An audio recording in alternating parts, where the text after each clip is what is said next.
le chemin du Christ, il faut se connaître soi-même. Je ne parle pas de ses belles qualités, non, je parle de son côté sombre.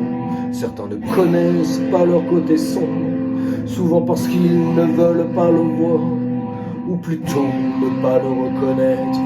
Difficile alors de se connaître soi-même, mais pour qui veut suivre le chemin du Christ, il faut connaître son côté sombre. Le but étant de s'en purifier. Nul n'entre au paradis s'il est souillé du moindre péché, mais pour connaître son côté sombre, il faut avoir l'humilité d'admettre qu'on est loin d'être parfait et que sans l'aide du Christ on peut s'en débarrasser.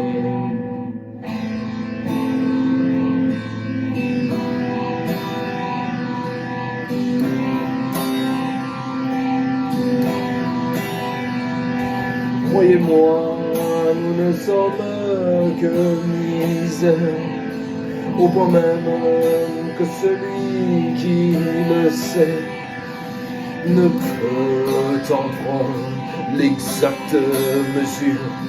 Et pourtant, tant étant se croit irréprochable. Il ne faut pourtant pas se décourager, car c'est ainsi que le bon Dieu nous a fait. Et le Christ nous apporte son aide dans la proportion du désir qu'on en a.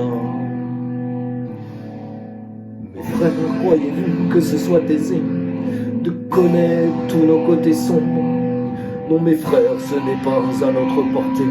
Notre amour propre est masque aux yeux de notre cœur. Pourtant, mes frères, imaginez une seconde qu'un être puisse lire dans nos cœurs, qu'il puisse connaître toutes nos pensées avant même qu'elles n'apparaissent à notre esprit. Dites-moi alors, dites-moi mes frères, combien de fois dans une journée nourrissons-nous de mauvaises pensées, de mauvais regards, de mauvaises attitudes? Je vous le dis mes frères, c'est vertigineux pour celui qui veut admettre son côté sombre. Des péchés à l'appel, il y a de quoi vraiment se décourager.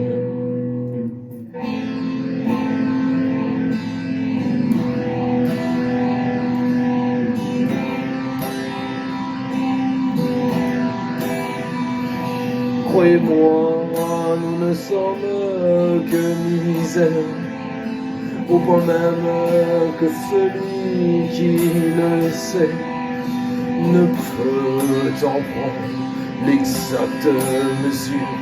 Et pourtant, tant étant se croit irréprochable. Il ne faut pourtant pas se décourager, car c'est ainsi que le bon Dieu nous a fait.